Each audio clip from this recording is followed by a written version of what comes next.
Toi whaatala whatulu tātua tanu ule whaopopongo tala whau mai Sāmoa u se baia lo whaafonga.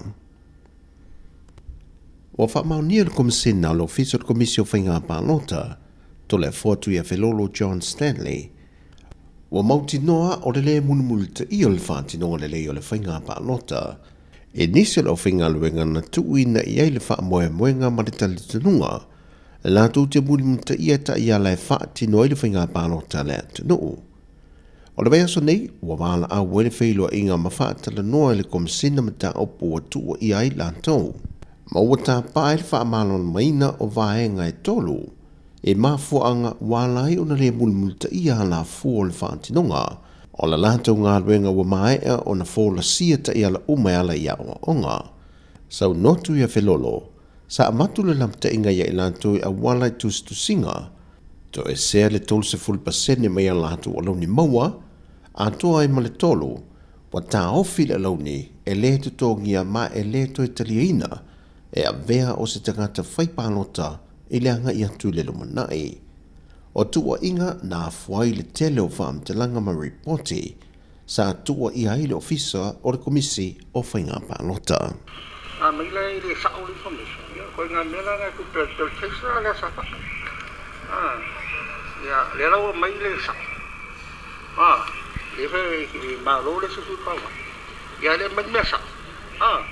Ya ke le apa ko le si o me fa pe ma ale fa pe ele mama ya la ka o le office ai lo ma ko le fa ki ngonga ngo ka ko le haya me fa ki ngonga a fa ma ni o so ku la ko ka fa nga ya ka nga haya me ya le me la lo ku la so ka ya haya me o le mo la ko fa ma do le si sa tu so fa se lo ngala wo ma la ko ma do no ko ka ula ka fa nga lo si so dico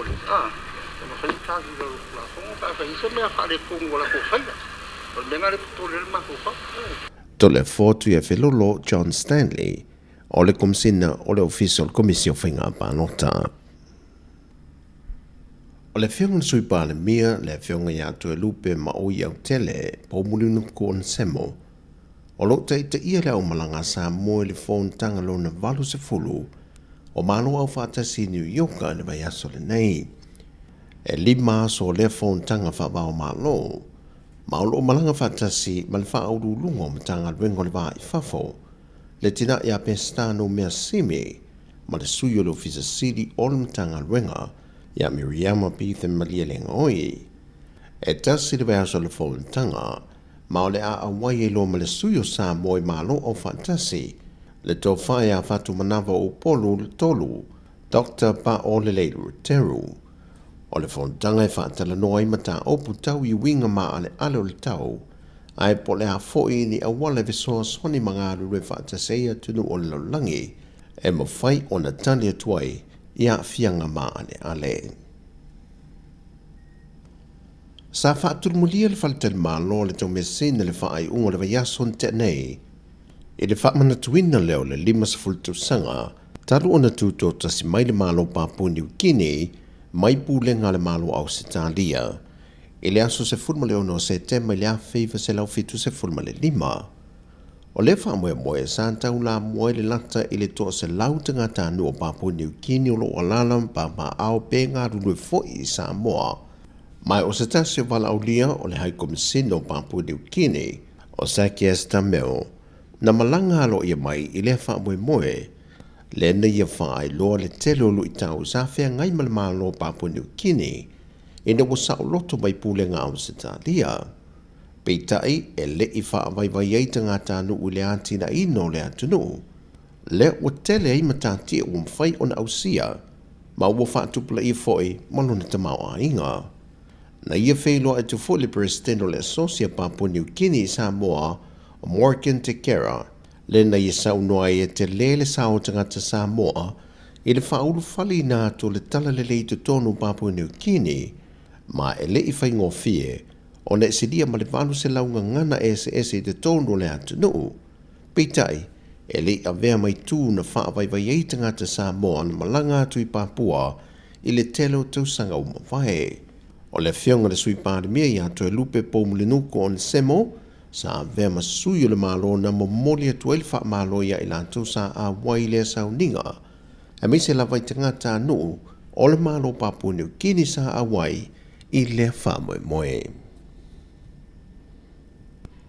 Wa tali mai le whailau tusi le ofisa le pāle mia ma le kāpeneta, anga whiri tō mai manoshiam leo, e wha malama le mta au po le wa lele lo pisa ai upenga te wha i langi, na malanga e se atuai le whionga le li pāle mia mai lo tātua tino umoa tino o e whafo.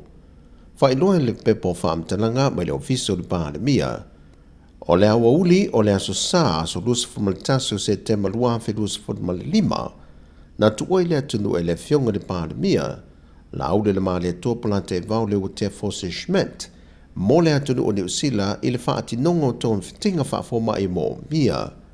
O se fuafanga na wha mautuina le wha ai unga wa yaso o mawai, i le aafia i o le whionga le pāle mia i ngās ngase. Na wha i lo fo e anga whiri o whainga wha vai ale malo Sāmoa e anga wa ale whionga le pāle mia i siaki ma tōn fitinga whaafoma i New Zealand, mai whaatupina a tōla vai le malo. Peitai o le tūlanga o loo iai nei vai ngā tupe le malo i le 25% o le tala whaatatau o tupu le tupe o loo whaatino, ma wha ngā o iai ngā rue ngā le malo. Ma ufina ngalo le whionga le pāre mia, o le a whaatupe la vai lona a inga pāsese o waalele, e tau o tonu fitinga i New Zealand, ma apitanga mō le pāre mia i New Zealand, mō le taimi nei. O lo malanga whaatasi le whionga le pāre mia malona whale tua, mai tasi le vai aso fofoina mo le wha moe moe. O tala ia mai Sāmoa, wha mria le tua i ngā ruenga o le nei aso, wha soifuia.